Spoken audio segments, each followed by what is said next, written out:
Pois é, Herédia, sei que a senhora é muito ocupada, você se divide aqui entre o CNN Money, vai lá para a nossa co-irmã CNN Brasil. Queria te perguntar um negócio. Se eu te ligar essa semana, você mesmo sendo bastante ocupado. Eu atendo. Você atende? E mesmo se não atender, quanto tempo você demora para me retornar? Vitor, eu vou te atender na hora, não importa o que eu esteja fazendo, entendeu? Porque, afinal de contas, a gente é colega. Agora, você imagina se você fosse autoridade. E aí, o que significa quando temos um ministro que liga para um presidente da Câmara e o presidente da Câmara não atende? Bom, é a evidência mais óbvia da crise institucional, né? Porque ela ultrapassou a institucionalidade para viver no campo subjetivo, né? Pessoal. Né? A briga virou quase pessoal. A gente já viu outros episódios.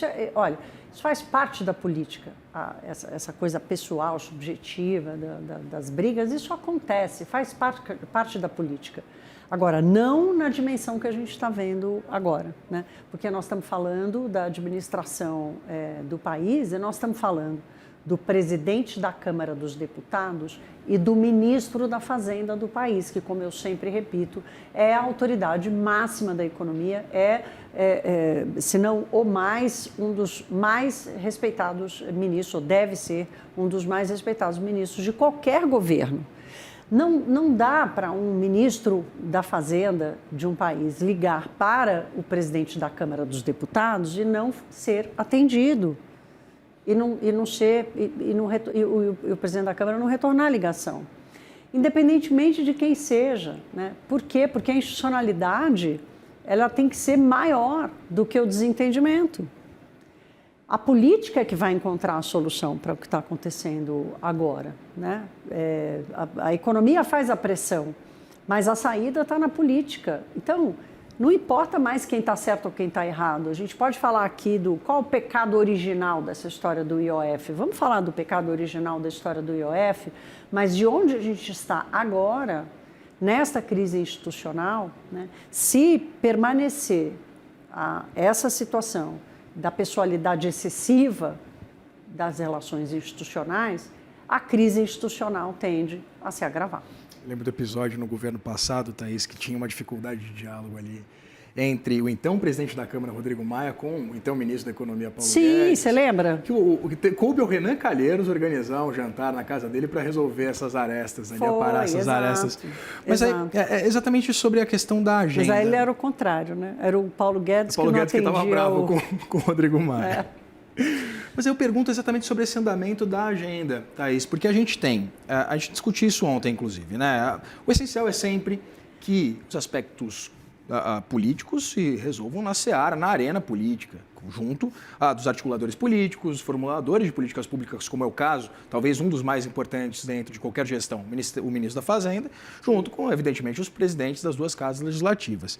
Agora, com essa ida do governo agora ao Supremo Tribunal Federal, essa rusga, essa crise já instalada, uma crise que vira, como você mesmo dizia, pessoal. Qual que é o risco agora de a gente ter uma agenda travada no Congresso Nacional e, melhor, qual a disposição do Congresso Nacional? Se o governo não quer discutir corte de gasto, o Congresso está se mostrando afeito? Olha, vamos falar primeiro da ida do governo ao Supremo Tribunal Federal. Quer dizer, o embrulho, o pacote, o laço de fita dessa judicialização via governo, eu percebi que houve uma preocupação muito grande de todos envolvidos, mas especialmente do Jorge Messias, que é o ministro da AGU, em distinguir a natureza jurídica da ação, para tentar tirar a pessoalidade e transformar isso numa atitude estritamente institucional. Então, assim, institucionalmente, se o governo não vai, ele acata um avanço do Congresso Nacional sob uma prerrogativa constitucional do Poder Executivo. Então, de novo, aqui a gente se pergunta, o que escala ou desescala a crise?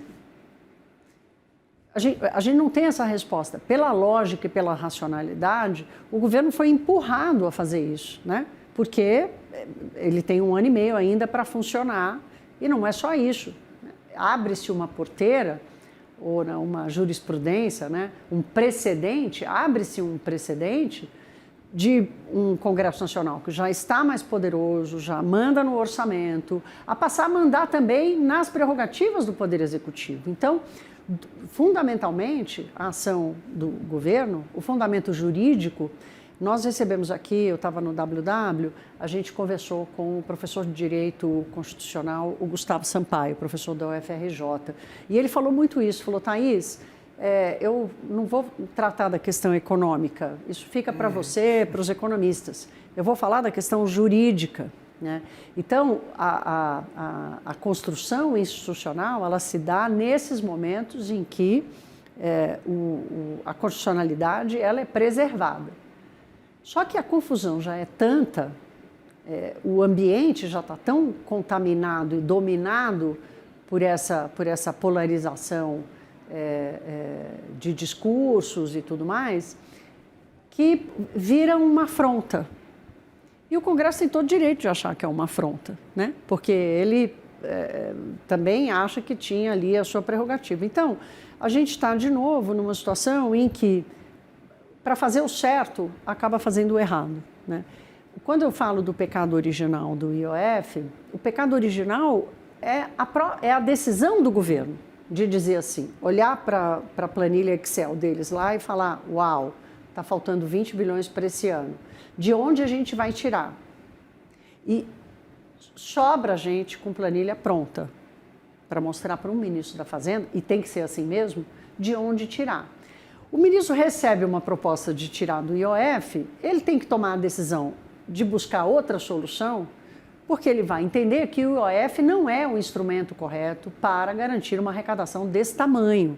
Não é e estava óbvio que eles não tinham entendimento de como funciona o mercado financeiro, de como funciona a indústria de investimentos, e ficou mais óbvio ainda que eles também não entendiam como funcionava a economia real, o varejo, que é um dos maiores setores do Brasil, e tiveram que voltar atrás. Então, o pecado original está na ideia de achar que tudo pode para que eu cumpra a minha meta, né? Esse é o pecado original. Mas se a gente for mais a fundo ainda, o pecado original mesmo foi ter deixado a situação chegar onde chegou. Alimentada por um modelo, a gente ouviu agora há pouco o presidente da República defendendo o arcabouço e tal. Infelizmente, o modelo do arcabouço é inviável, é insustentável. Qual foi a última vez que a gente ouviu a ministra do Planejamento, que é responsável pela execução, inclusive, do Orçamento Federal, da concepção e da execução do Orçamento Federal? Qual foi a última coisa super importante que ela falou? Foi ela, a ministra Simone Tebet, que apontou a primeira vez e disse, olha, a partir de 2027, esse arcabouço não funciona mais. Então, quanto mais a gente puxa a linha para trás, a gente consegue compreender onde essa crise terminou. Ela desemboca numa crise institucional grave por causa do modelo de enfrentamento dos desafios. E a gente acompanhou, né, Thaís? A gente até debateu isso ontem, esse tom mais político adotado por Fernando Haddad. A gente acompanha agora um tom um pouco mais técnico de Jorge Messias, tentando destrinchar essa decisão do governo em vários aspectos que teriam algum tipo de tecnicidade por trás. E ele cita exatamente essa questão de uma insegurança jurídica em torno da decisão do Congresso Nacional de derrubar esse decreto do governo, mas aí pensando exatamente naquilo que você citava anteriormente. Teoricamente, de acordo com, inclusive, um bando de economista, tributarista, que a gente tem conversado aqui, advogados tributaristas, a natureza do IOF ela é mais regulatória do que arrecadatória. Ela é de natureza regulatória, não é nem mais nem menos, ela é estritamente de natureza regulatória. E aí, a nova solução, o que a gente pode esperar, de novo, pela resolução desse imbróglio? Porque o governo parece perdido, agora tem volta essa ideia de discutir os benefícios tributários, mas numa ordem ali de grandeza que, inclusive, é muito menor do que aquela mensurada pela própria ministra Simone Tebet, que já admitiu em outras ocasiões que a discussão fiscal de corte ficaria para 2027. E aí, o que a gente pode esperar das próximas discussões? Quais são as próximas discussões? Sabe o que aconteceu, o que vai acontecendo? A avenida vai ficando mais estreita e todo mundo vai tendo que passar e o choque, a pressão dos choques de ideias e de objetivos, ela aumenta. Então, e aí, portanto, qualquer solução que seja uma solução natural, eficiente, crível, factível, sustentável, ela sai machucada desse processo, desse corredor polonês que se forma na discussão das soluções fiscais do Brasil, né? A avenida vai se estreitando, estreitando, o governo fez o seu papel, o Congresso fez o seu papel, ambos erraram de estreitar esse ambiente do debate. Ambiente não é só do debate, mas da construção da saída. Então, qualquer solução que vem, ela vai sair machucada pela pessoalidade que ela já tomou. Quem vai ser o relator desse processo? O ministro Alexandre de Moraes, que é o inimigo número 1 do Congresso Nacional hoje. Não sei, você que cobre bastante política vai saber.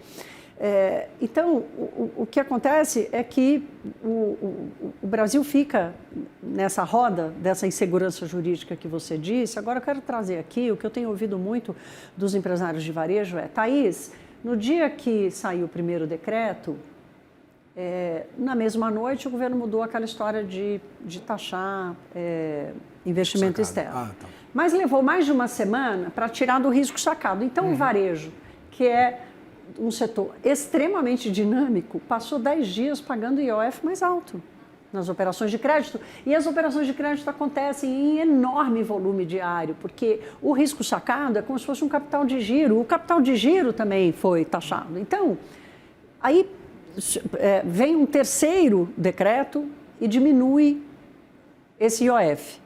Ele ainda teve aumento, mas diminui bastante a alíquota. Aí agora vem o Congresso Nacional e tira o decreto. Então agora já não paga mais o IOF. Aí vem o STF e diz que é para voltar com o decreto. Aí o sujeito... Qual é o negócio neste país que sobrevive saudável, sustentável ao longo do tempo, perene, capaz de superar crises, fases que todo país, todo ciclo econômico apresenta? Diante desse cenário, um dia a planilha do cara é uma, no outro dia é outra, e isso significa aumento de custo de operação, aumento de custo de compreensão. Enquanto, em vez de estar tomando decisão de qual é o novo produto que eu vou vender, qual é a alíquota que eu tenho que pagar. Nós já temos o pior sistema tributário do mundo. Nós estamos inventando um trem pior ainda em cima da economia real. A sorte é que o Brasil está numa dinâmica positiva, mercado de trabalho superaquecido, consumo bombando. Então, as empresas estão tendo que fazer 20 coisas ao mesmo tempo, né?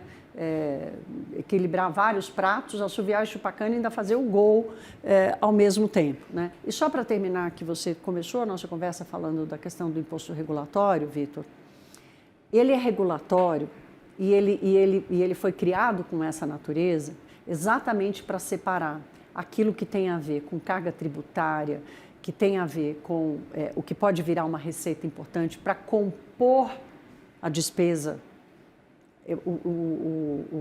O IOF, usado como ele está sendo usado agora, ele vai compor a receita do governo de uma forma que vai virar despesa.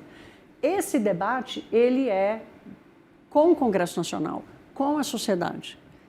O imposto regulatório tem essa natureza exatamente para ele ser usado em situações específicas, sem gerar distorções, como eu acabei de descrever aqui, e muito menos gerar uma plataforma de arrecadação do Brasil.